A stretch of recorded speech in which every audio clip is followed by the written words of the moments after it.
तो पाकिस्तानी लोगों से कहता हूं, ये मीडिया के जरिए वो हमारे मुल्क पर बातें करते हैं। पाकिस्तान में इतने घटिया सीरियल बनते हैं। वो कहते हैं हमारा मुल्क इस्लाम के नाम पर बना है, ला इलाहा इल्लल्लाह के नाम पर बना है। तो ये जो सीरियल बन रहे हैं तुम्हारे यहां, ये किस नाम पर है? ये जो तुम्हारे यहां मुफ्त में बेहयाई की ट्यूशन दी जा रही है, तुम्हारे यहां ये वाहियात चीजें जो दिखाई जा रही है, हमारे मुल्क के बारे में बातें क्यों करते हो तुम अपने पाकिस्तान में बैठकर? हमें अल्लाह का शुक्र है कि हम ठीक है, अल्लाह का फजल है, हमें कोई ऐसी परेशानी नहीं है। हम पे रहम मत करो, अपने ऊपर रहम करो, अपने गिरेबान में झांको। हम यहां पर ठीक हैं। और देखो, इसका पहचान ये है कि जब हम नमाज पढ़ते हैं और जब तुम नमाज पढ़ते हो, तुम जब ईद पर नमाज पढ़ते हो, जब तुम बकरा ईद पर नमाज पढ़ते हो और जब तुम अलविदा में नमाज पढ़ते हो, तो तुम्हारी मस्जिदों में बम फूटते हैं। तुम लोग वहां नमाज पढ़ते हैं, तुम्हारे पांव कांपते हैं, कहीं कोई धमाका ना हो जाए, कहीं कोई हमें मार न दे। तुम मस्जिदों में खड़े होकर डर महसूस करते हो, मगर जब हम नमाज पढ़ते हैं तो नमाज हम पढ़ते हैं और हमारी हिफाजत गैर मुस्लिम करने खड़े हो जाते हैं और दुनिया को ये बताते हैं कि हिंदुस्तान में किसी राजा की नहीं, अजमेर के ख्वाजा की हुकूमत। मुल्क दो जहान है मेरे नबी की मां, मुल्क दो जहान है मेरे नबी की मां। मुल्क दो जहान है मेरे नबी की मां, मुल्क दो जहान है, मुल्क दो जहान है मेरे नबी की मां, मुल्क दो जहान है मेरे नबी की मां, रहमत का साएबान है मेरे नबी की मां। नारे तकबीर, जरा बुलंद आवाज से नारे तकबीर, नारे रिसालत, हुजूर शवाहत मियां साहब किबला। और चच्ची है मुर्तजा की दादी बतूल की, जिंदाबाद जिंदाबाद। चच्ची है मुर्तजा की दादी बतूल की, रख दी ये खानदान है मेरे नबी की मां।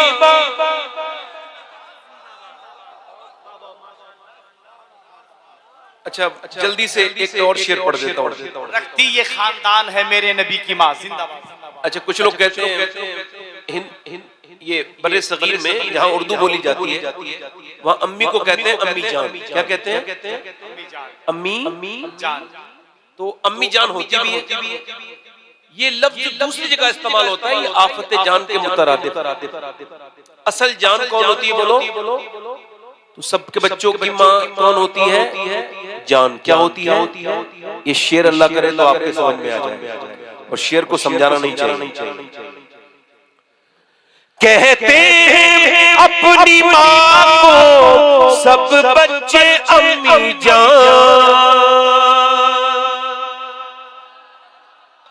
कहते हैं अपनी माँ को सब बच्चे अम्मी जान, सोचो कि किसकी जान है मेरे नबी की माँ। जिंदाबाद जिंदाबाद, नारे तकबीर, हाथों को उठाकर नारे तकबीर, नारे रिसालत, नारे रिसालत, नारे रिसालत। और आखिरी शेर ये अल्लामा अली रजा साहब की नजर कर रहा हूँ। आखिरी शेर जल्दी से पढ़ रहा हूँ। नहीं, दोबारा फिर दोबारा में बात एक बार में अच्छी लगती है ना। शेर आखिरी। एक कुछ गैर मुस्लिम लोग हैं, वो कहते हैं हुजूर की अम्मी मुसलमान नहीं। वो कुछ लोग हैं, मगर एक सुन्नी क्या कहता है? सुन्नी कहता है जुल्फों से लेके पाँव के नाखून की नोक तक, जुल्फों से लेके पाँव के नाखून की नोक तक ईमान ही ईमान है मेरे नबी की बात।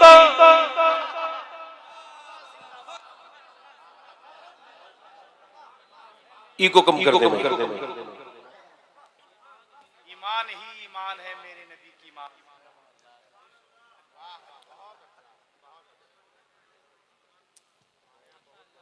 आखिरी शेर पढ़ दिया मैंने, उजलत की है, दूसरी मर्तबा रिपीट नहीं किया। अपनी बात को शुरू कर रहा हूं। देखें, आप ये समझ के तकरीर सुने कि ये आपकी जिंदगी की आखिरी तकरीर है, और अगर आप ऐसा नहीं समझेंगे तो मेरी तकरीर आपके लिए फायदा नहीं पहुंचाएगी। चूंकि हुजूर फरमाते हैं कि हर नमाज को आखिरी समझकर पढ़ो। गौसुल आजम शेख अब्दुल कादिर जीलानी इस हदीस पर गुफ्तगू करते हैं तो इरशाद फरमाते हैं, अगर तुम हर नमाज को आखिरी नहीं समझोगे तो पूरी जिंदगी मुर्गे की तरह ठोंगे मारोगे, नमाज का तुमको मतलब समझ नहीं आएगा। हो सकता है कि ये तकरीर करने वाले की आखिरी तकरीर हो। अगर यूं हो सकता है तो यूं भी हो सकता है कि जो सुन रहा है उसमें से कोई एक शख्स ऐसा बैठा हो जो आखिरी बार नसीहत सुन रहा है। अभी मैंने जुमे में अपने मोहल्ले की मस्जिद में तकरीर की, और तकरीर मेरी तौबा के ऊपर थी 3 हफ्ते पहले जुमे के दिन। तो एक साहब जुमे के बाद अपनी काम के लिए निकले और उसी तकरीर के बाद उनका इंतकाल हो गया। तो हो सकता है कि हम में से कोई ऐसा आदमी बैठा हो। मौलाए कायनात फरमाते हैं कि मौत की फिक्र गुनाहों से रोकती है, जिंदगी की उम्मीद गुनाह करवाती है।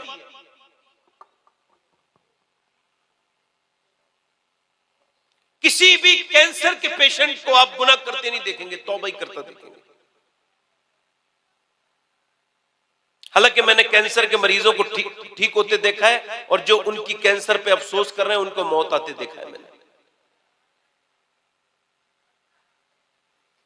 हजरत अब्बास हुजूर के चचा कहते हैं कि हुजूर ने एक जगह इस्तिंजा फरमाया और हुजूर ने फिर वुजू करना था, तो कुरान में नहीं आया कि जब आपको पानी ना मिले तो आप फिर जाके तयम्मुम कर लें।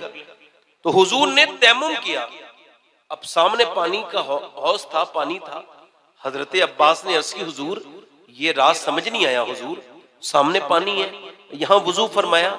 तो हुजूर ने इरशाद फरमाया, मेरे चचा, मैं वहां तक पहुंचने की उम्मीद नहीं रखता और मैं अपने रब की बारगाह में बेवुजू हाजिर नहीं होना चाहता। हालांकि हुजूर को यह भी पता है मैं कब मरूंगा और आप कब मरेंगे, मगर यह सबक है उम्मत के लिए। कितने भेजे उड़ गए, कितने नौजवान कानों में नीड़ लगा के घर से निकले और वापस नहीं आ पाए घर। मौत ने उन्हें आ लिया। अगर आपको बहुत घमंड है अपनी जिंदगी पर, तो जाकर के आप अपने यहां के किसी पोस्टमार्टम हाउस में खड़े हो जाना। सुबह से लेकर दोपहर तक, दोपहर से लेकर शाम तक पोस्टमार्टम हाउस में पोस्टमार्टम होने वाली बॉडियों की लाइन लगी हुई है। बड़े बड़े तकब्बुर करने वालों की लाशें लाइन में लगी हैं। कब उनका नंबर आए। मौत तो मेरे भाइयों आनी है, मगर खुदा ना करे अगर मौत के वक्त ईमान छिन जाए तो। और ईमान जब अंदर होता है तो ईमान गुनाहों से बचाता है। यानी हुजूर फरमाते हैं मोमिन पर गुनाह ऐसा है कि जैसे उसके ऊपर पहाड़ है, कोई सख्त भारी चीज है, और मुनाफिक पर ऐसा है गुनाह कि जैसे उसके कांधे पर कोई जो मक्खी बैठी थी, कोई हल्की सी चीज थी, उसने इसको झाड़ दिया। हज़रत सैयदना अबू हुरैरा मुहद्दिस हैं, सहाबी हैं, आप उन्हें जानते नहीं कि जानते हैं। उनके इंतकाल का वक्त करीब है तो वो रो रहे हैं और वो बच्चों की तरह रोते हैं। कभी सुर्ख रंग होता है, कभी पीला रंग होता है, कभी सुर्ख होता है, कभी बच्चों की तरह बिलखते हैं। किसी ने पूछा कि इतने बड़े सहाबी को क्या मौत से डर लगता है? कि नहीं नहीं, मैं मौत से नहीं डर रहा हूं, बल्कि मुझे हुजूर की हदीस याद आ रही है। अल्लाह के रसूल फरमाते हैं जब बंदा मरता है तो मरने से पहले उसको ये बता दिया जाता है कि तू जन्नत में जा रहा है या जहन्नम में जा रहा है। तो मैं अपने रब की बारगाह में अर्ज कर रहा हूँ, मालिक अबू हुरैरा बहुत गुनहगार है और उसकी मौत का वक्त करीब है। ऐ मालिक इसके गुनाहों को माफ कर देना और इसको जन्नत की बिशारत देना, इसको जहन्नम से बचा लेना मेरे मालिक, क्योंकि ये मौत का बिल्कुल वक्त करीब है। अगर तूने इस वक्त अबू हुरैरा पे करम न किया तो अबू हुरैरा बर्बाद हो जाएगा। ऐ मेरे मालिक अबू हुरैरा बर्बाद हो जाएगा। जरा तवज्जो तो करें, इतने बड़े सहाबी को इतनी फिक्र है और हमको तो बिल्कुल भी कोई फिक्र नहीं है। हम तो बिल्कुल जो है वो खौफे खुदा से बिल्कुल जो है वो अपने हाथ धो बैठे, बिल्कुल दूर हो गए अल्लाह के खौफ से। हमें न जाने किसने कैसी कैसी बातें सुनाई, न जाने किस किस बातों में आकर के हमने अल्लाह से डरना ही छोड़ दिया है। हालांकि मोमिनीन की पहचान डरना है, मोमिनीन की पहचान अल्लाह के सामने रोना है, मोमिनीन की पहचान यही है कि वो अल्लाह के सामने गिड़गिड़ाते हैं, वो अल्लाह के सामने रोते हैं, वो अल्लाह के सामने गिड़गिड़ाते हैं। आज ये बस मुसलमानों से उठता चला जा रहा है। मेरी बात पे गौर कीजिए। हजरत सैयदना इमाम हसन बसरी रदी अल्लाह तआला अन्हु, अच्छा ये हजरत मौला अली के खलीफा भी हैं, मुरीद भी हैं। ये जो है ना, इन्होंने सैयदा उम्मे सलमा का दूध पिया है, उम्मुल मोमिनीन का। और ये बयान करते हैं कि इनका एक हाफिज था, इनका मुरीद, बेहतरीन हाफिज, पक्का टनाटन कारी हाफिज। वो एक दिन इनके पास आया और आके बोला हुजूर मैं बर्बाद हो गया, मैं कहीं का नहीं बचा। कहा क्या हो गया? कहा हुजूर कल एक लड़की का पीछा कर रहा था तो उसके पीछे चलते चलते उसने मुझको पलट के देखा और कहा तुझको शर्म नहीं आती? एक तो तू मुसलमान, दूसरा हाफिज कुरान, फिर भी एक मुसलमान लड़की का पीछा करता है, तुझको शर्म नहीं आती? कहते हैं उसके अल्फाज मेरे सीने में बिल्कुल नश्तर की तरह चुभ गए और फिर मेरी आंखों में आंसू आए और उस वक्त से लेके अब तक मैं कुरान पढ़ना चाहता हूं तो मुझे कुरान याद नहीं रहता, मेरा कुरान मेरे सीने से निकल गया। हुजूर अभी सिर्फ कुरान निकला है, कहीं ऐसा ना हो मेरा ईमान भी निकल जाए, मेरा अल्लाह मुझसे नाराज है, आप दुआ कर दें। हजरत हसन बसरी ने दोनों हाथ उठा के दुआएं की, अल्लाह का फजल हुआ, उसको कुरान वापस मिल गया। मगर आज ना तो कोई ऐसा पीर हमें नजर आता है बज़ाहिर, ना ऐसे मुरीद नजर आते हैं जिनको अपने ईमान की इतनी परवाह हो। अल्लाह अकबर। हजरत सैयदना जुनैद बगदादी अपने एक करीबी आदमी की मौत के वक्त बैठे हैं और उसके सामने आप कुरान पढ़ रहे हैं, उसने कहा कुरान पढ़ना बंद कर दो, मुझे कुरान से नफरत है। आपने फिर सूरह यासीन पढ़ा, उसने कुरान से नफरत कह दिया। फिर आपने कहा कि कलमा शरीफ पढ़, उसने कहा कलमे से नफरत, कुरान से नफरत, इस्लाम से नफरत, इन सब चीजों से मुझे नफरत है। वो मर गया इन्हीं घटिया अल्फाज के साथ। 40 दिन के बाद ख्वाब में हजरत जुनैद ने उसको देखा और पूछा तुझे जहन्नम में कौन सी चीजें ले गई? उसे जहन्नम में फरिश्ते घसीट के लेके जा रहे थे, उसके जबड़े में अंकड़ी पड़ी थी जिसके साथ घसीटते हुए उसको जहन्नम में लेके जा रहे थे। कहा तू कैसे बर्बाद हो गया? कहा हुजूर मैं 2 गुनाह करता था छुपकर, 2 गुनाहों की वजह से मेरा ईमान छिन गया। पहला गुनाह मेरा ये था कि मैं अपने दोस्तों के साथ शराब पी लिया करता था और मैं अपने दोस्तों के साथ शराब पीता था। मेरा दूसरा गुनाह यह था कि मेरी निगाहें पाक नहीं थी, मैं बदनिगाही करता था, दूसरों की लड़कियों को बुरी नजर से देखता था। मेरी निगाहों में जो गंदगी थी इसकी वजह से मेरा ईमान छिन गया, मैं कहीं का ना बचा। अब मैं हमेशा जहन्नम में रहूंगा, हमेशा जहन्नम में रहूंगा। मेरी हिचकी जब आई तो मेरा ईमान छीन लिया गया। अब खुदा ना करे दोस्तों, मेरे भाइयों, मैं आपसे पूछता हूं, आपकी डेटा फ्री, आपकी जीबी फ्री, आपका मोबाइल फ्री, ये जो आपने इंस्टाग्राम पर गंदी तस्वीरें देखी थी क्या ये भी फ्री थी? क्या आपने ये जो लंबी लंबी वीडियोस देखी, गंदी तस्वीरें देखी, अपने आप को बर्बाद कर लिया नौजवानों, क्या ये भी फ्री है? खुदा ना करे कि मरते वक्त ईमान छिन जाए, खुदा ना करे कि अल्लाह नाराज हो जाए। क्या समझते हो कि अल्लाह तुमको देख नहीं रहा? बिल्कुल देख रहा है। आज नौजवान बिल्कुल बर्बाद होते चले जा रहे हैं, इनको इनका मोबाइल इनको बर्बादी की तरफ जा रहा, लेके जा रहा है। इनकी बिल्कुल तन्हाइयां बर्बाद हो गई, इनके पास कुछ बचा नहीं, ये बिल्कुल इन्हें मोबाइल ने खा लिया। यहूदियों की साजिश में गिरफ्तार हो गए ये मुसलमान। अब तो इतने बेकार हैं मुसलमान कि न इनकी जलवत अच्छी, न इनकी खलवत अच्छी, न इनके लहजे अच्छे, न इनकी तरकीबें अच्छी। अब तो इनके स्टेटस भी देखो, स्टेटस का मतलब होता है हालात। और मोबाइल पे जो स्टेटस लगे हुए हैं, फेसबुक पर जो स्टेटस लगे हुए हैं, आपके इंस्टाग्राम पर जो स्टोरियां लगी है इंस्टाग्राम पर, और जो व्हाट्सएप पर स्टेटस है, वो बताते हैं कि लड़के कितने बिगड़ गए हैं। इनके मोबाइलों पे लगे हुए स्टेटस ये बताते हैं कि हमारी कौम के नौजवान बर्बाद होते चले जा रहे हैं। इनके पास कुछ नहीं बचा है। अल्लाह ना करे कि अल्लाह नाराज हो जाए तो फिर क्या होगा। तुमने अपनी जवानियों को क्यों बर्बाद कर लिया? तुमने अपनी जवानी बंबई के हीरो की तरह गुजारी। ये जवानी तेरी फिर दूसरी मर्तबा वापस नहीं आएगी, मगर तेरे ये गुनाह बाकी रहेंगे मेरे नौजवान। अगर तुझे जवानी ही बितानी थी तो बंबई के हीरो की नकल ना करता, बल्कि अल्लाह से डर जाता और करबला के उस अली अकबर की नकल करता, जिसने 18 साल की चढ़ती हुई जवानी में अपने बाप हुसैन के सामने शहादत का जाम पीने के बाद कहा था, ऐ मेरे बाबा हुसैन, ये आपका अली अकबर और इसकी जवानी दुनिया की दीवानी नहीं है, बल्कि मदीने वाले की दीवानी है। इको कम करना, इको मदीने वाले की दीवानी है। मगर इकबाल कहता है बुश शिकन उठ गए, बाकी जो रहे बुतकर हैं। उम्मती 22 से रुसवाई ये पैगंबर है। उम्मतियों के पास कुछ नहीं बचा, उम्मती बर्बादी की तरफ चलते जा रहे हैं। और इस वजह से कि ये भूल गए उन सहाबा को, मुसलमानों को, जिनकी वजह से इनकी तारीख यहां तक आई। ये भूल गए उन सहाबाए किराम को, उन सहाबाए किराम को कि जिनको नहीं भूलना चाहिए था, अहले बैत को नहीं भूलना चाहिए था। पूरी पूरी महफिलें हो गई। जो कौम अपने बुजुर्गों को भूल जाए, उनके तरीकों को भूल जाए। अरे हमसे और आपसे अच्छे तो पहले के जमाने के, अब के पहले के जमाने के भिखारी थे कि उन्होंने कम से कम अपनी गैरत का सौदा नहीं किया था। ये मोहम्मद नदीम नाम रख दिया, मोहम्मद आकिल नाम रख दिया, मोहम्मद फरमान नाम रख दिया, मोहम्मद मुबशिर नाम रख लिया, गुलाम हुसैन नाम रख लिया, गुलाम अली नाम रख लिया। और कर क्या रहे हैं?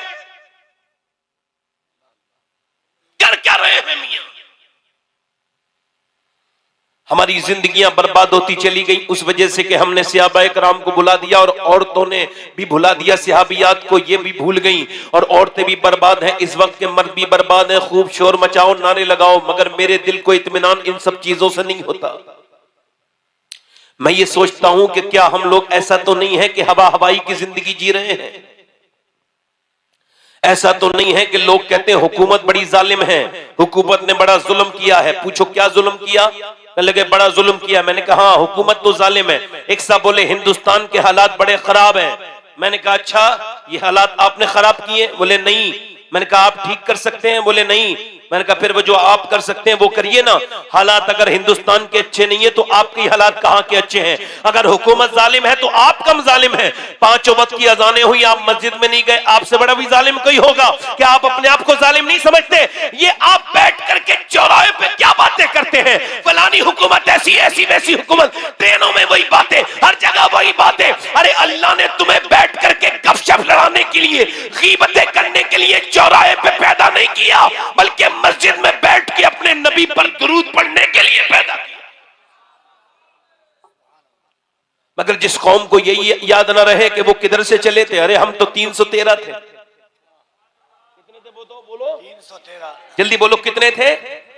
313 मुसलमान थे पूरी दुनिया में, सिर्फ 313, कोई नहीं है इसके अलावा। और उनके पास कोई वसाइल भी नहीं, और उन्हें मिटाने के लिए फौज भी मक्के से चली है, और वो भी इतने ओवर कॉन्फिडेंस में। अबू जहल इतनी ताकत के साथ चला है, और वो इतनी ताकत के साथ है कि वो अपनी रस्सियों को हवा में उछालता है और कहता है इन रस्सियों में नबी को बांध के लेके आऊंगा।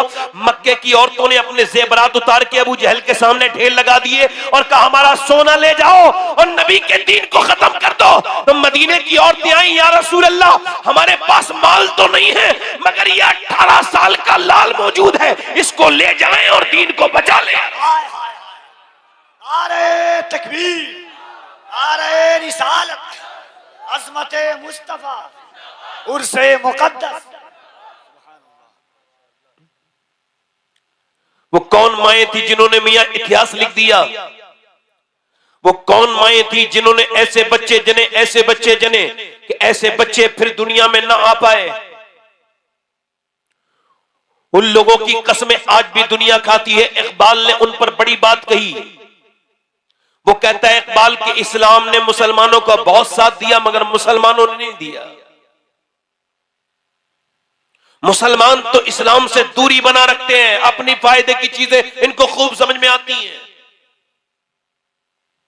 मुसलमान तो वो थे मियां 1000 का लश्कर जब मदीने की तरफ चला है, और जब मदीने के लोगों ने ये खबर सुनी है, मेरे नबी पाक ने सहाबा को बुलाया है, अंसार और मुहाजिरीन 313 आके जमा हो गए। नबी पाक ने फरमाया बोलो क्या कहते हो? मैंने मक्का छोड़ा, मैं मदीने आ गया।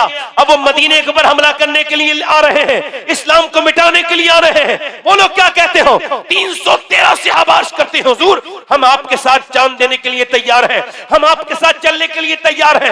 हुजूर ने फरमाया पहले सोच लो, तुम्हारे पास सिर्फ 2 घोड़े हैं, उनके पास 100 घोड़े हैं, तुम्हारे पास 7 तलवारें हैं, उनके पास 1000 तलवारें हैं, बोलो चलोगे? सहाबा बोले या रसूल अल्लाह, कोई मूसा की उम्मत थोड़ी है जो भाग जाएगी, उम्मत मुस्तफा की है, जान दे देंगे या रसूल। नारे तकबीर, नारे रिसालत, अज़मते मुस्तफा, उम्मते मुस्तफा। बच्चे बच्चे कुर्बान होने के लिए तैयार हैं या रसूल अल्लाह। जब तक हमारे बच्चे के ऊपर से घोड़े नहीं दौड़े काफिरों के, तब तक आप तक नहीं पहुंच पाएगा। आप तक जब तक हमारी लाशों पे नहीं गुजरेंगे वो आप तक नहीं पहुंच पाएंगे या रसूल अल्लाह। कहां गए वो लोग, कहां गए वो लोग? अब ऐसे कौन किसे ढूंढे? वो अपना सिला, अपना दिल दे भी गए और सिला ले भी गए, आके बैठे भी न थे और निकाले भी गए। कहां गए वो सहाबा इकराम जिनके दिल धड़कते थे आमना के लाल के लिए? कहां गए वो सहाबा इकराम जो जीते थे नबी को देख करके, जिनकी सुबह हुजूर को देख करके होती थी? कायनात में चाहने वाले तो बहुत दुनिया में लोगों के हुए, मगर जैसे आमना के लाल के चाहने वाले थे ऐसा कौन चाहने वाले कहा? मियां आप गौर को तो करो कि औरतें अपने बच्चों को लेकर के आ गई हैं, और आज 313 का लश्कर, मेरे नबी पाक ने खजूर की डंडियां दे दी।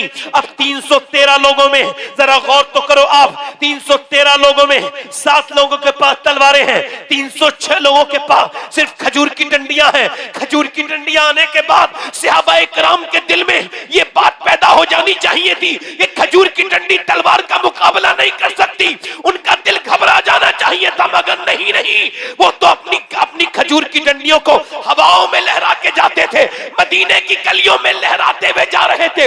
यहूदियों ने देखा तो कहा मुसलमानों क्या पागल हो गए हो क्या? बताओ खजूर की डंडी कभी तलवार का मुकाबला कर सकती है? तो सहाबा ने कहा था सुनो यहूदियों, न खजूर की डंडी पर न तलवार पर है, भरोसा जितना भी है मदीने की सरकार पर है।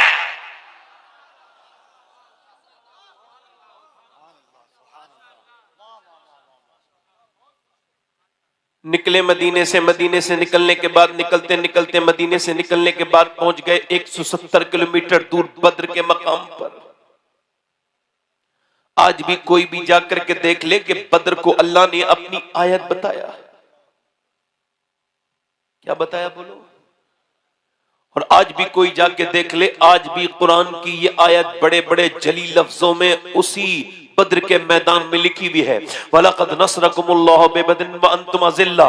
जाकर के देखो कि अल्लाह ने क्या फरमाया, वलक़द नसरकुमुल्लाहु बिबदरिन व अंतुम अज़िल्ला, के जाओ तो जाके देखो आप, और जाके देखो कि अल्लाह ने कैसी नुसरत के पैगाम भेजे।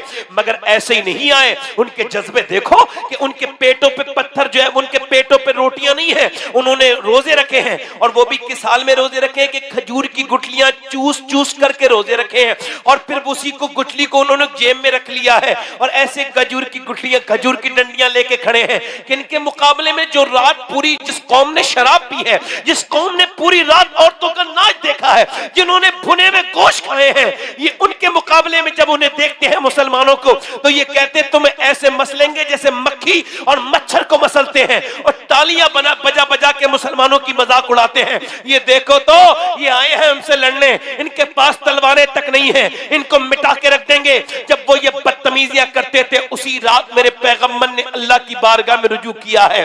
आज मेरे नबी ने सजदा किया है और बुखारी शरीफ की हदीस है, नबी पाक ने अपना सर सजदे में रखा है और नबी पाक के ये मुबारक कांधे हिल रहे हैं। अल्लाह के रसूल अल्लाह की बारगाह में रो रहे हैं और कितना रोते हैं। हज़रत अबू बकर सिद्दीक कहते हैं कि मैं हुजूर की चादर नीचे को उठा के रखता हूं, फिर गिर जाती है, फिर नीचे से ऊपर उठा के रखता हूं कांधे पर, फिर हुजूर की चादर गिर जाती है और हुजूर की आंखों से आंसू गिरते हैं। कौन सी आंखें? जिस तरफ उठ गई दम में दम आ गया। उस निगाहे इनायत में लाखों सलाम। मेरे नबी की आंखें सूज रही हैं। मेरा इमाम कहता है आंखें रो रो के सुजाने वाले, जाने वाले नहीं आने वाले। हुजूर की आंखों से आंसू गिर गिर के बद्र की रेत में जज्ब हो रहे हैं। मैं कहता हूं ऐ अल्लाह, काश मैं इंसान ना होता, बद्र की रेत का जर्रा होता जिसमें मेरे नबी पाक का आंसू गिर जाता, मेरे पैगंबर इस्लाम का आंसू गिर जाता। मेरे नबी पाक आज अल्लाह की बारगाह में जो दुआ कर रहे हैं उसका लहजा अलग है, उसके अल्फाज थोड़े अलग हैं, उस दुआ का नाज थोड़ा अलग है। अर्ज करते हैं मेरे मालिक, मेरे परवरदिगार, जो मैंने मक्के में तकलीफें उठाई, जो मेरे ऊपर परेशानियां आई, जो मैंने मक्के में तकलीफें उठाई, जो मेरे ऊपर परेशानियां आई, मेरे परवरदिगार, जो मेरे ऊपर पत्थर मारे गए, जो मेरे ऊपर ऊंट की ओजरियां रखी गई और जो मेरे सर को दबाया गया, मेरे सर को फाड़ा गया, मेरी गर्दन को दबाया गया और जो मंडियों में मेरे ऊपर जुल्म हुआ, जो मेरे रास्ते में कांटे बिछाए गए, ऐ मेरे परवरदिगार, जो मेरे कांटे में कांटे बिछाए गए और जो मुझे परवरदिगार सताया गया, जो शेबे अबी तालिब में मेरी बेटियां भूखी नहीं, 9 दिन के बाद मेरी बेटियों ने पेड़ के पत्ते खाए, मेरी फातिमा भूखी रही। ऐ मेरे परवरदिगार, मेरी खतीजा, मेरी शरीक हयात मेरी खतीजा भूखी रही और उसी भूख में उसका विसाल भी हो गया। ऐ अल्लाह, जो मैंने तकलीफें उठाई परवरदिगार, जो ताइफ में जब मेरे नबी पाक गए हैं, आप तो ताइफ को भूल चुके होंगे। आपको पता है ताइफ में जब हुजूर गए, हुजूर ने दावत दी, सरकार के ऊपर पत्थर आए, 1-2 पत्थर नहीं, करीब आकर के बदतमीज, बदमाश, बदबख्त, बदतमीज लड़कों ने मेरे नबी के ऊपर पत्थर मारे। 1-2 पत्थर नहीं, इतने पत्थर मारे कि हुजूर अक़दस सल्लल्लाहु अलैहि वसल्लम जब आगे हजरत ज़ैद बिन हारिसा आते हैं तो वो पीछे से पत्थर मारते हैं, जब वो पीछे चले जाते हैं तो आगे से पत्थर मारते हैं। ज़ैद बिन हारिसा पत्थर रोकते रोकते गिर जाते हैं, फिर नबी की तरफ पत्थर आते हैं। मेरे माँ बाप इस लायक नहीं जो आप पे कुर्बान हो या रसूल अल्लाह, मगर पत्थर मारे तो गए, इतने पत्थर के पूरा जिस्म लहू लुहान हो गया और मुबारक पिंडलियों पे इतने पत्थर के फट गई, इतनी जोर जोर से पिंडलियों पे पत्थर मारे गए कि हुजूर की पिंडलियां शरीफ फट गई। अल्लाहु अकबर, कोई पत्थर, कोई तीर तो नहीं होता, मगर इतने करीब से इतनी जोर से पत्थर मारे कि मेरे हुजूर की पिंडलियां फट गई। अल्लाहु अकबर। ज़ैद बिन हारिसा ने हुजूर को उठाया और फिर उतबा बिन रबिया का बाग था वहां लेके गया। उतबा ने देखा, उसके दिल में भी अल्लाह ने रहम डाल दिया, कहने लगा ये नहीं करना चाहिए था, बहुत गलत किया इनके साथ, मोहम्मद के साथ। फिर अपने गुलाम से बोला अद्दास से तुम इनको अंगूर खिलाओ, मैं कहूंगा तो ये खाएंगे नहीं। अंगूर लेकर के अद्दास गया, हुजूर ने एक अंगूर उठाया, बिस्मिल्लाह शरीफ पढ़ी। उसने कहा आप बिस्मिल्लाह कैसे पढ़ते हैं, इस खित्ते में तो कोई बिस्मिल्लाह नहीं पढ़ता। आपने फरमाया आप कहां के रहने वाले हो? कहा मैं नैनवा का रहने वाला हूं। फरमाया जहां के यूनुस है? कहा वहीं का यूनुस। सरकार ने फरमाया वहां के यूनुस है? कहा आप यूनुस को कैसे जानते हैं? फरमाया वो भी अल्लाह का नबी है और मैं भी अल्लाह का नबी हूं, अल्लाह का नबी वो भी है, अल्लाह का नबी मैं भी हूं। अद्दास कहता है वो ईमान लाए न लाए, मैं आपके ऊपर ईमान लाता हूं, मैं आपके ऊपर ईमान लाता हूं। ज़ैद बिन हारिसा जब बयान करते थे तो रोने लगते थे, कहते थे इतने पत्थरों के बावजूद जब एक बंदा ईमान लाया तो मेरे नबी मुस्कुराने लगे, मेरे आका मुस्कुराने लगे, मेरे सरकार मुस्कुराने लगे, मेरे नबी मुस्कुराने लगे। यानी आज भी इस महफिल में कोई बंदा ये दिल में इरादा करे कि मैं आज से नमाज का पाबंद हो जाऊंगा, तो कोई खुश हो ना हो, आमना का लाल जरूर खुश हो जाएगा। अजीजुन अलैहि मा अनित्तुम हरीस की तफसीर में मुफ्ती अहमद यार खान नईमी कहते हैं कि उम्मत से हुजूर को इतना प्यार है कि आज भी कब्र अनवर में जब कोई उम्मती नेकी करता है तो नबी को खुशी होती है, हुजूर खुश होते हैं, और जब कोई उम्मती गुनाह करता है तो मेरे नबी को तकलीफ होती होती है, मेरे हुजूर को तकलीफ होती है। अल्लाह के रसूल आज बद्र के मैदान में अर्ज कर रहे हैं, मेरे मालिक जो मैंने पत्थर सहे, जो मेरे पर परेशानियां आई, जो मेरे पर पत्थर मारे गए, ऐ मेरे मालिक जो मैंने परेशानियां मक्के में उठाई, उस सब के बाद मैंने तिनका तिनका करके ये 313 का घोंसला जमा किया है। ये मेरे 313 मेरी पूरी जिंदगी की कमाई है। ऐ अल्लाह अगर ये मिट गए तो क़यामत तक तेरा कोई नाम लेवा नहीं होगा। देख तो मेरे गुलामों को, ये मेरा अबू बकर मेरी पूरी जिंदगी की कमाई, मेरा उमर, मेरा अली, मेरा उस्मान, मेरा मेरा मेरा उस्मान, मेरे अमीर हमजा, मेरा बिलाल, ये मेरी पूरी जिंदगी की कमाई है। ये मिट गए तो क़यामत तक कई तेरा नाम लेवा नहीं होगा। देख तो मेरे गुलामों को मालिक, इन्होंने कुछ खाया तक नहीं है, इन्होंने खजूर की गुठलियां चूस चूस करके रोजे रखे हैं। ये कैसे तेरे नाम पे जान देने के लिए आ गए हैं। ऐ अल्लाह अगर ये मिट गए तो क़यामत तक तेरा कोई नाम लेवा नहीं होगा। जब मेरे नबी ने रोना शुरू किया है, मेरा इमाम कहता है इजाबत का सेहरा, इनायत का जोड़ा, दुल्हन बन के निकली दुआए मोहम्मद, हुजूर ने सर उठाया और अचानक मेरे नबी मुस्कुराए। मैदान में हवा चली एक कोने में, हजरत अली अर्ज करते हुजूर ये कैसी हवा है? फरमाया हवा नहीं है, फरिश्ते जमीन पर उतरे हैं। अल्लाह ने 500 फरिश्ते लेके जिब्राइल को जमीन पे भेज दिया है। उसके बाद दूसरे कोने में हवा चली, अर्ज की हुजूर ये कैसी हवा है? फरमाया अल्लाह ने दूसरे मर्तबा पे मीकाईल को भेजा है और वो 500 फरिश्ते लेके आए हैं। अल्लाह की मदद आ गई। चलो मुसलमानों, मुसलमान चले। उधर से काफिर निकले, काफिरों ने कहा हमारे पास शमशीर है। सियाबा बोले हमारे पास नारे तकबीर है। काफिर बोले हमारे पास ताकत है। सियाबा बोले हमें मुस्तफा से मोहब्बत है। कुफ्फारे मक्का बोले हमारे पास माल है। सियाबा बोले हमारे साथ आमना का लाल है। खजूर की डंडियां, ये इस्लाम की पहली जंग थी। खजूर की डंडियां उठी और फिर हाथ काटने लगी, फिर सर काटने लगी। काटते काटते जमीन पे ढेर लगा दिए। किसी का हाथ काटा। अरे जब कटवाने वाला नबी हो तो खजूर की डंडी भी तलवार से ज्यादा तेज काम कर रही है। तलवार किसे ज्यादा काटा? ऐसा काटा कि मियां उनके ढेर लग गए। कटते कटते जमीन पर गिरे। जब वो जमीन पर गिरे तो भागने लगे। उनके पिट्टे पानी हो गए, वो डर गए। जब वो भागे, उन भागते में उमैया भी था। उमैया मोटा जब भागा, जो बिलाल के सीने पे पत्थर रखता था, जो बिलाल की गर्दन में रस्सी बंधवा कर पूरे मक्के में फिराता था, उसी बिलाल ने उसको देखा। वो दौड़ रहा था, बिलाल ने जाके मुंह सामने उसके मुंह पे घूसा मारा। वो जमीन पे गिरा। बिलाल को देखने लगा। बिलाल ने कहा देखता क्या है? ये बिलाल का घूसा नहीं है उमैया, ये तो इस्लाम का घूसा कुफ्र के मुंह पे लगा।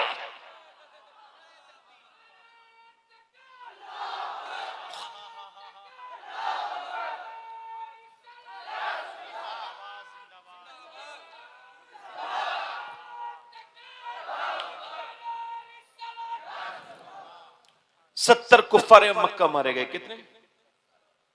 और 35 312 सहाबा ने मारे और 35 अकेले हजरत अली ने मारे। कभी हम में तुम में भी चाहती, कभी हम में तुम में भी राहती, कभी हम भी तुम बीते आशना, तुम्हें याद हो कि न याद हो। कभी तुम सजदे करते थे, कभी तुम्हारे घरों में मुसल्ले बिछते थे, तुम्हारी औरतें भी नमाज पढ़ती थी तो तुम इज्जत वाले थे। आज तुम्हारे घरों में मुसल्ले बंद हो गए तो तुम्हारी नाकें कटने लगी।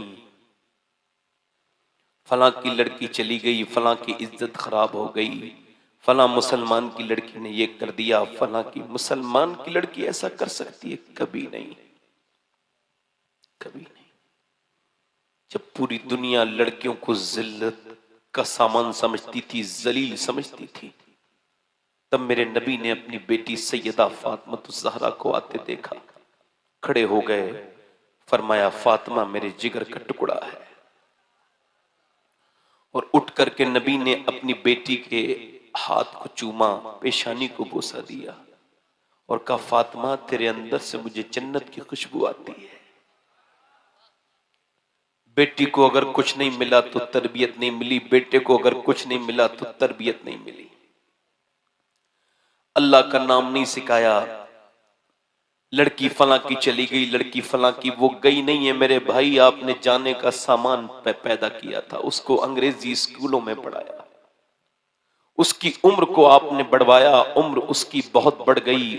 उस लड़की के कदम बह के नहीं, आपने उसका इम्तिहान लिया। आपने बचपन से उसको गंदी तस्वीरें दिखाई।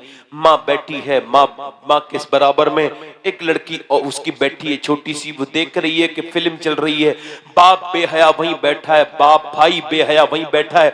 गंदी तस्वीरें, गंदे नाटक, गंदी तस्वीरें, गंदे जो है वो सीरियल। और मैं तो पाकिस्तानी लोगों से कहता हूं, ये मीडिया के जरिए वो हमारे मुल्क पर बातें करते हैं। पाकिस्तान में इतने घटिया सीरियल बनते हैं। वो कहते हैं हमारा मुल्क इस्लाम के नाम पर बना है, ला इलाहा इल्लल्लाह के नाम पर बना है। तो ये जो सीरियल बन रहे हैं तुम्हारे यहां, ये किस नाम पर है?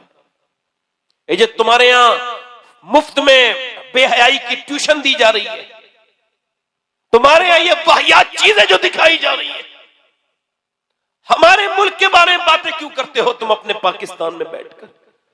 हमें अल्लाह का शुक्र है कि हम ठीक है, अल्लाह का फजल है, हमें कोई ऐसी परेशानी नहीं है। हम पे रहम मत करो, अपने ऊपर रहम करो, अपने गिरेबान में झांको। हम यहां पर ठीक हैं। और देखो, इसका पहचान यह है कि जब हम नमाज पढ़ते हैं और जब तुम नमाज पढ़ते हो, तुम जब ईद पर नमाज पढ़ते हो, जब तुम बकरीद पर नमाज पढ़ते हो और जब तुम अलविदा में नमाज पढ़ते हो, तो तुम्हारी मस्जिदों में बम फूटते हैं। तुम लोग वहां नमाज पढ़ते हैं, तुम्हारे पांव कांपते हैं, कहीं कोई धमाका ना हो जाए, कहीं कोई हमें मार ना दे।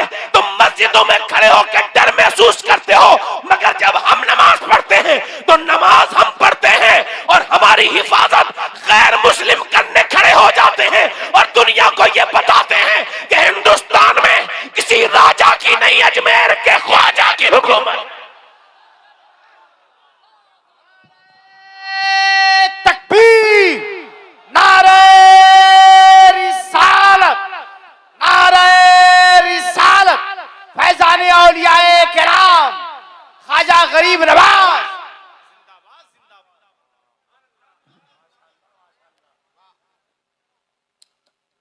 तुम्हारे घरों में ये जो तुमने ये फरोग दिया पाकिस्तानियों, मैं पाकिस्तान के जो उलमाए अहले सुन्नत हैं, उलमाए हक हैं, उनकी कद्र करता हूं। मगर बाकी जो वहां के बदतमीज हैं, जो यहां हिंदुस्तान के बारे में बात करते हैं, वो अपने मुल्क को देखें, अपने यहां की बेहयाइयां खत्म करवाएं। हम अल्हम्दुलिल्लाह ये अर्ज करते हैं कि जब लड़की को हमने क्या किया, ये जो पाकिस्तानी ड्रामे खा गए, ये फिल्में खा गई, ड्रामे खा गए, अब उसमें क्या गंदी चीजें दिखाई जा रही हैं। बेटी देख देख देख देख देख के बड़ी हो गई, वो 8 साल की हुई, 9 साल की हुई, वही बदतमीजी देखती रही। क्या कि उसकी माँ देखती है फिल्म। अच्छा, फिल्म में जब कोई अच्छा सीन आता है, उसके अकॉर्डिंग अच्छा तो कुछ होता ही नहीं, मगर माँ को लगता है कि दोनों ये मिल गए हीरो हीरोइन, तो माँ को खुशी होती है, तो माँ मुस्कुराने लगती है। और जब हीरोइन मिलते नहीं तो फिर उसको तकलीफ होती है, और जब वो भाग के शादी करते हैं तो इनको बड़ी खुशी होती है। मां के चेहरे पर खुशी देख देख कर उसके जज्बात से खेलते रहे ये लोग, आखिरकार बड़े होकर के उसने वही अमल करके दिखा दिया। तो हैरत की बात क्यों है, ये जब घर में तुमने सिखाया ये था। मुझे बताओ, अगर जिस बेटी को, मेरी तरफ देखो, अगर जिस बेटी की मां ने मुझे अपनी बेटी को फिल्म दिखा के, और जो फिल्म के सामने रोई और टीवी के सामने रोई, अगर उसी लड़की ने अपनी मां को मुसल्ले पे रोते देखा होता तो ऐसा होता। बोलो, बारिश आ गई, बारिश आ गई, सुभान अल्लाह बोलो, बारिश आई है तो सुभान अल्लाह, सुभान अल्लाह। अच्छा, बचपन में अगर दीन दिया होता, बोलो, दीन दिया होता बचपन में तो ऐसा होता? कभी ऐसा होता? अच्छा, बेटियों को यही नहीं पता कि वो कहां से क्या, उनको तो ये पता है फला हीरोइन ये, फला ये, फला ये। अच्छा, मैं बता रहा हूं, अगर 5 साल की बच्ची, 3 साल की बच्ची, 2 साल की बच्ची, अगर आपने 5 साल की बच्ची को पर्दा सिखा दिया ना आपने सर पे, तो वो मरते मर जाएगी, मगर पर्दा छूट नहीं सकता उसके अंदर से। ये तजर्बा है। मैं आपको बता रहा हूं, मैंने अपनी आंखों से देखा। एक औरत इंतकाल कर रही थी हमारे खानदान की, तो वो जवान थी, 33-34 साल की उम्र थी, और वो दिल्ली में उसकी रूह निकलने वाली थी, उसका इंतकाल होने वाला था, जब डॉक्टर आया ना तो उसने अपने दुपट्टे को संभाल के अपने आप को ढकना चाहा, मगर इतना वक्त नहीं था उसके पास, उसकी रूह निकल गई, दुपट्टा वहीं गिर गया। मगर ये बात समझ में आ गई कि अगर बचपन में पर्दा करा दिया जाए तो रूह तो निकलती है मगर हया कभी नहीं निकलती, अगर बचपन में करा दिया जाए। अब मेरी तरफ तवज्जो करें जरा, मैं आपसे जो अर्ज कर रहा हूं मेरी तरफ देखिए। अल्लाह के पैगंबर हैं, पैगंबर इस्लाम की बेटी का नाम क्या है? बोलो सैयदा, जल्दी बोलो सैयदा। और उनका इंतकाल होने वाला है। क्या होने वाला है? बताओ क्या होने वाला है? इंतकाल। अच्छा, हुजूर की बेटी का इंतकाल कैसे हुआ? आप इधर देखो, बारिश को इतनी आपके ऊपर तो नहीं आ रही ना, ये तो ऐसे बनाया गया ना पहले से, अगर इस पे पन्नी नहीं लगवाई जाती तो बारिश नहीं होती। हाँ, वासिफ अली वासिफ फरमाते हैं, जो लोग ये समझ के पैसा रोकते हैं कि परेशानी के वक्त में काम आएगा, तो उन पर परेशानी जरूर आती है। ये तो भरोसे भरोसे का मामला है ना। तैयारी तो की थी ना आपने, तो बारिश को तो आना था, वरना पन्नी खराब नहीं चली जाती। तो जो है कि नहीं, यकीन बड़ा जबरदस्त होना चाहिए। मैं जो बात कर रहा हूं मेरी तरफ देखिए, सैयदा फातिमा ज़हरा। अच्छा, हुजूर की बेटी फातिमा, सुभान अल्लाह। इकबाल कहता है, लोग मुझसे कहते हैं कि हुसैन ने करबला के मैदान में हक अदा कर दिया, तो मैं कहता हूं यार यूं ना कहा करो, बल्कि यूं कहा करो कि पहले मदीने में अली ने बाप होने का हक अदा किया और फातिमा ने मां होने का हक अदा किया, फिर हुसैन ने करबला में हक अदा किया। आओ सलाम करें उसके आस्थाने को, हुसैन पाल के जिसने दिया जमाने। ऐसे ही कोई हुसैन पैदा नहीं होता, हुसैन पैदा होने के लिए बैकग्राउंड होता है। नाचने वाली, कूदने वाली, डांस करने वाली, इन बेहया औरतों के घर पे ये मेकअप करने वाली, आदि अस्तीर के कपड़ा पहनने वाली और फिटिंग के कपड़े पहनने वाली, इन औरतों के यहाँ पे हुसैन के गुलाम पैदा नहीं होंगे, इनके यहाँ पे कनीज़े फातिमा पैदा नहीं होंगी। अल्लाह के रसूल की बेटी हैं, जोर से बोलो सुभान अल्लाह। सैयदा तैयबा ताहिरा आबिदा जाहिदा, खातून जन्नत का विसाल होने वाला है, इंतकाल होने वाला है। और हुजूर की बेटी का विसाल कैसे हुआ?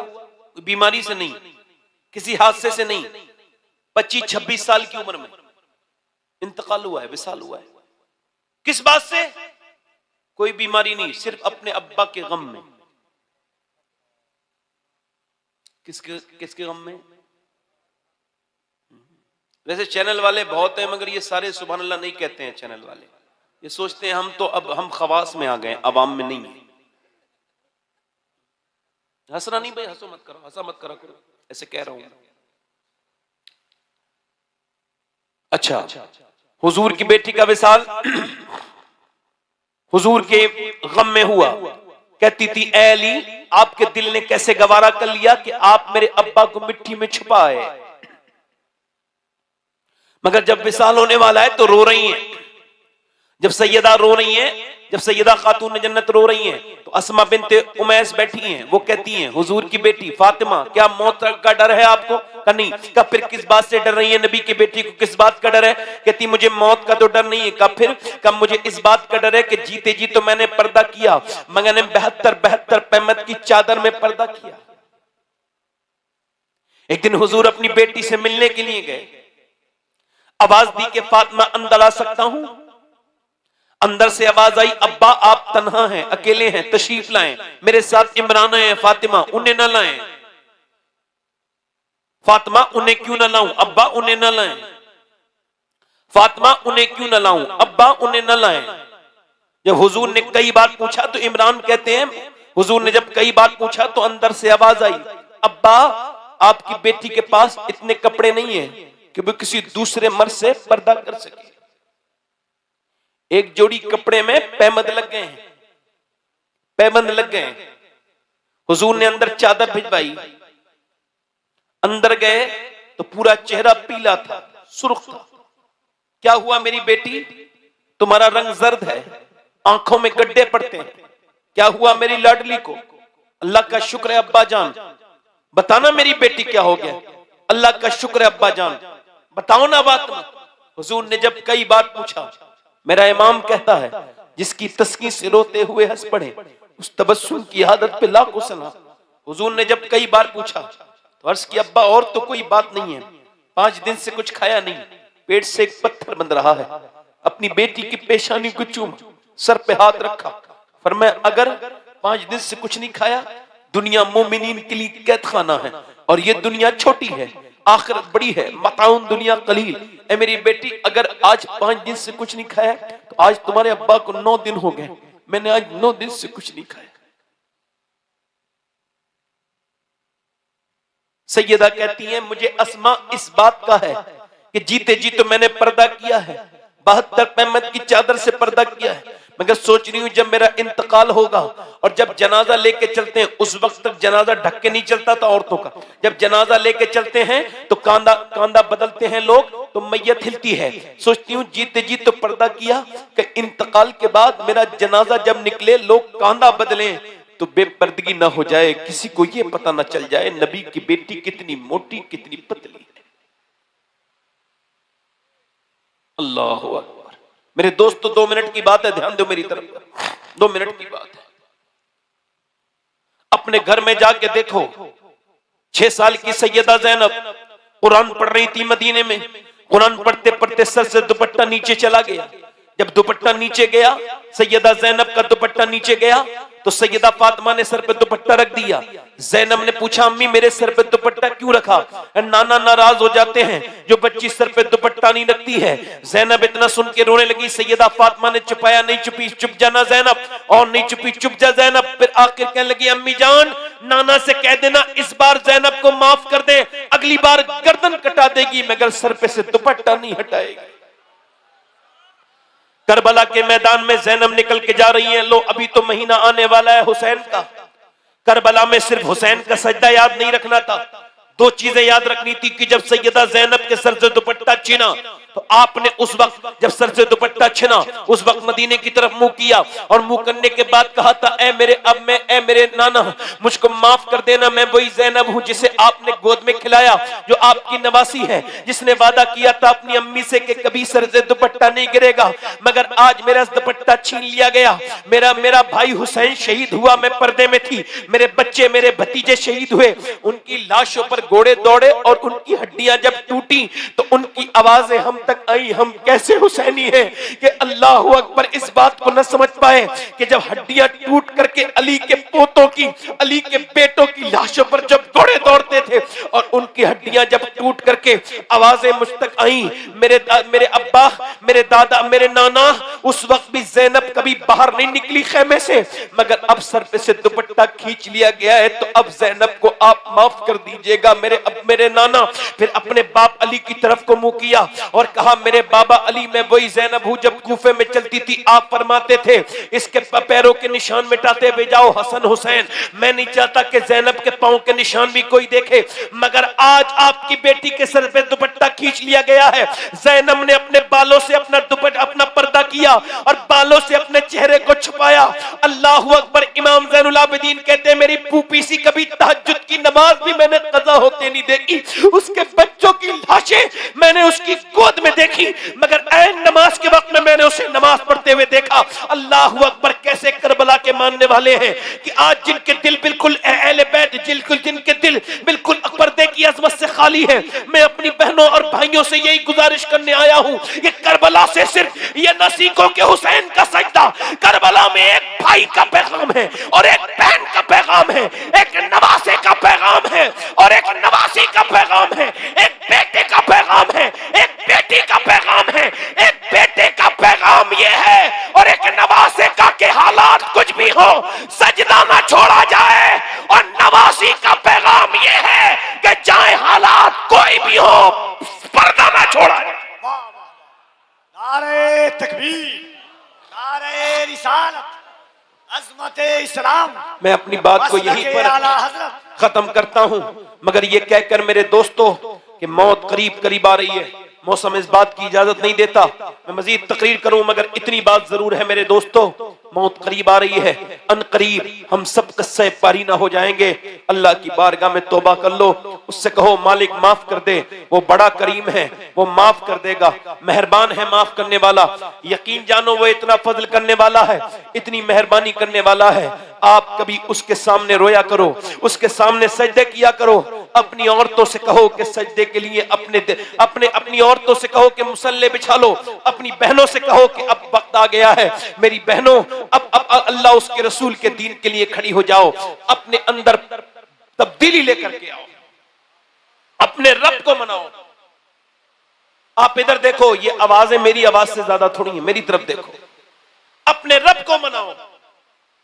एक हदीस शरीफ ये है, अल्लाह के रसूल फरमाते हैं एक आदमी ने अपनी लाश में आग लगवाने के लिए कहा कि मेरी लाश में आग लगा देना। उसको आग लगा दिया गया, उसको दफन नहीं किया गया।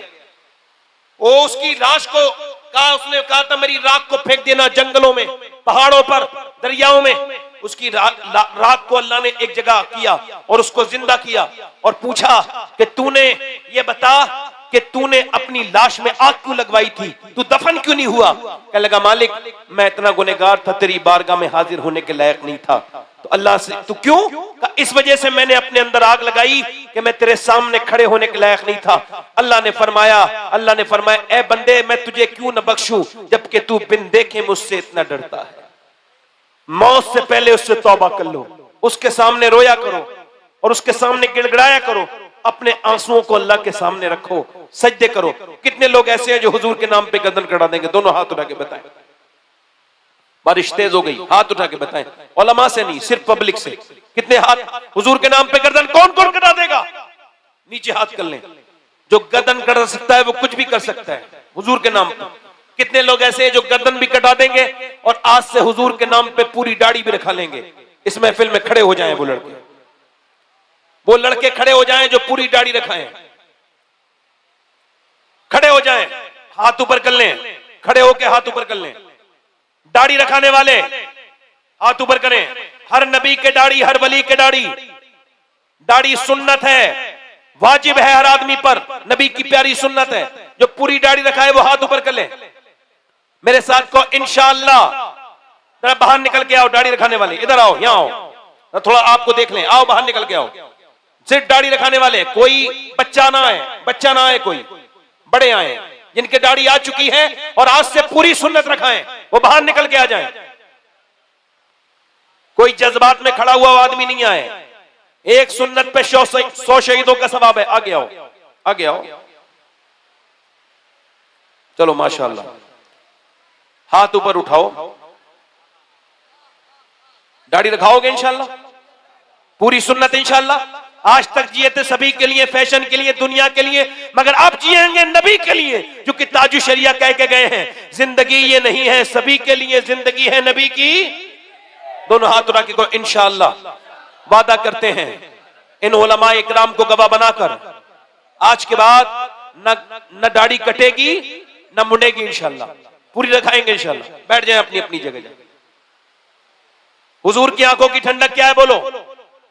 इंशाअल्लाह नमाज की पाबंदी करेंगे, इरादा करते हैं। करबला वालों के नाम पे को नमाज पढ़ेंगे इंशाअल्लाह।